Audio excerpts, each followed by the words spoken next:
புதுமுகங்களுக்கு அதிகமான எண்ணிக்கையிலே பொறுப்புகளை வழங்க போகிறோம். புதிய உறுப்பினர் சேர்க்கையை தொடங்கணும். உறுப்பினர் சேர்க்கை நேர்மையானதாக அமையணும், உண்மையானதாக அமையணும், போலி எண்ணிக்கையாக இருக்கக்கூடாது. உறுப்பினர் சேர்க்கைக்கு பிறகு தேர்தலை முறையாக நடத்துவோம். தகுதி வாய்ந்த புதிய நிர்வாகிகள் வெற்றி பெற்று வருவார்கள். நியமனங்களாக இல்லாமல் தேர்தல் மூலமாக ஜெயிக்கிறவங்க சிறப்பாக செயல்படுவாங்க. எனக்கு நம்பிக்கை உங்களுக்கு மட்டும் இல்லை, எனக்கு இருக்கு. கட்சியை மறுசீரமைப்பு செய்கிறது மூலமாக மட்டும்தான் நாம் மீண்டும் அரசியல் வெற்றியை பெற முடியும். எவ்வளவு விரைவாக முடியுமோ அவ்வளவு விரைவாக கட்சி சீரமைப்புகளை செய்யணும். அதுக்கு முதல்ல நமக்குள்ள மனமாற்றம் வர வேண்டியது அவசியம். மாறுதலுக்கு தயாராகாமல் வெற்றி பெற முடியாது. என்னுடைய வருத்தமெல்லாம் கொள்கை கோட்பாட்டில், உழைப்பில், உறுதியில், போராட்ட குணத்தில் வலிமையாக இருக்கிறவங்க கூட நிர்வாகிகளை அரவணைக்கிறதுல செதுக்கிடுறாங்க. இன்னும் சிலர் இருக்கிறாங்க, எதிர்கட்சிக்காரங்களை பார்த்தா மலர்ந்த முகத்தை காட்டுறாங்க, கட்சிக்காரங்களை பார்த்தா மலர்றது இல்லை. எதிர்கட்சிகளை பார்த்தா வணங்குகிற கை நம்ம கட்சிக்காரர்களை பார்த்தா வணங்குறது இல்லை. தனக்கு இணையா யாரும் வளரக்கூடாதுன்னு நினைச்சா அந்த மாவட்டத்தில் அவங்க மட்டும்தான் இருப்பாங்க. ஒரு மாவட்ட செயலாளரை மட்டும் வச்சு அந்த மாவட்டத்தில் கட்சி வளர்த்திட முடியாது. ஒரு எம்எல்ஏ மட்டும் வலிமையாக இருந்தால் அந்த தொகுதியில் ஜெயிச்சிட முடியாது. ஒவ்வொரு தொண்டனும் ஒரு நிர்வாகியாக செயல்படும் போதுதான் இயக்கம் வளரும், இயக்கம் வாழும். படைக்கு இளையோர் வரும்போது அவர்களை மூத்தோர் வரவேற்று வழிநடத்துவது தான் வலுவான படைக்கு அடையாளம். இப்போ ஆட்சிக்கு வந்திருக்கக்கூடிய எப்படிப்பட்டவங்க? மக்களுக்கு உழைக்காம, போராட்டம் நடத்தாமல், கொள்கை இல்லாமல், நிர்வாக கட்டமைப்பு இல்லாமல் ஆட்சிக்கு வந்திருக்கிறாங்க. இதை பார்த்து நாமளும் அப்படி ஆக முடியாது, ஆகிடவும் கூடாது. அந்த மாதிரி நாமும் கட்சி நடத்தலாம்னு நினைக்கவே கூடாது. நாமெல்லாம் நிரந்தரம். நாம் போர் அடிக்குதுன்னு சொல்லி அரசியலுக்கு வந்தவங்க இல்லை, போராட வந்தவங்க. வெற்றி தோல்வியில் நம்ம இயக்கத்தோட வாழ்க்கையே அடங்கி இருக்க போகிறதில்லை.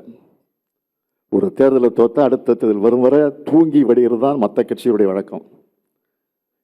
எதிர்கட்சியாக இருந்தாலும் சுணங்கிடாமல் மக்கள் நலனுக்காக சிறப்பாக செயல்படுற கட்சி திராவிட முன்னேற்ற கழகம் என்பதை நம்ம எதிரிகளே சொல்லுவாங்க.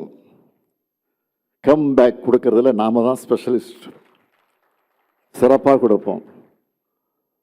போன முறை ஜெயிச்ச பிறகு வாக்களிக்காதவங்களுக்கு சேர்த்து ஆட்சி, நல்லாட்சி கொடுப்போம்னு சொன்னோம். அதை செஞ்சு காட்டணும். இப்போ தேர்தல் தோற்ற பிறகு நான் சொல்கிறேன், நமக்கு வாக்களிக்காத மக்களுக்கு சேர்த்து தான் போராட போகிறோம்.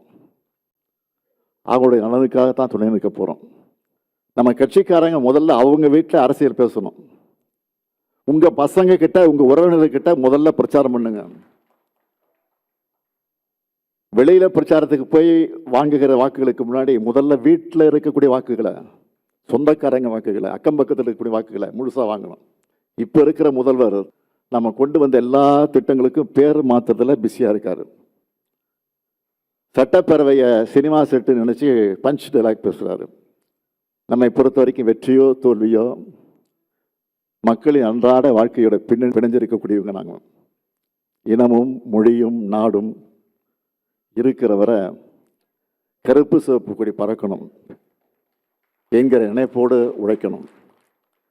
அப்படி உழைக்க தேவையான உடன்பிறப்புகளை கழகத்தில் அதிகம் சேர்க்கணும். புதிய புதிய நிர்வாகிகள் வரணும். எல்லோரும் சேர்ந்து உழைப்போம். பேரறிஞர் அண்ணா உருவாக்கின இயக்கத்தை, நம்முடைய தமிழக தலைவர் கலைஞர் வளர்த்த இந்த இயக்கத்தை இன்னும் வலிமை கொண்டதாக வளர்த்தெடுப்போம்.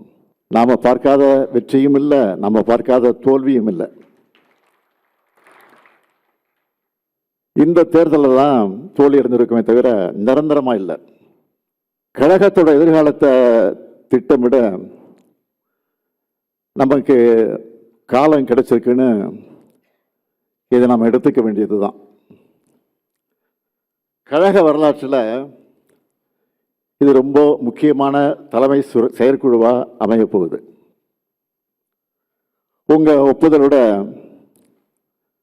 அமைப்பு முறையில் முக்கியமான பெரிய மாறுதல்களை செஞ்சு நடைமுறைப்படுத்த போகிறோம்.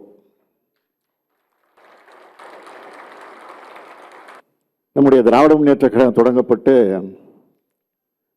75 ஆண்டுகள் கடந்த பிறகும் கழகம் வலிமையோட இருக்கிறதுக்கு காரணம் நம்ம அமைப்பு முறை தான். தலைவர் கலைஞருடைய வரிகளை நீங்கள் மறந்திருக்க மாட்டீங்க. இந்த கருணாநிதியினுடைய வாழ்வு முடிந்தாலும் திராவிட முன்னேற்ற கழகத்தினுடைய வாழ்வு முடியாது. அதன் அமைப்பு முறை காப்பாற்றும். இதுதான் தலைவர் கலைஞர் குறிப்பிட்டது. அப்படிப்பட்ட அந்த அமைப்பு முறையோட வலிமையால தான் நாம் நிற்கிறோம். இப்படி தோற்றதுக்கு பல காரணங்கள் இருக்கு.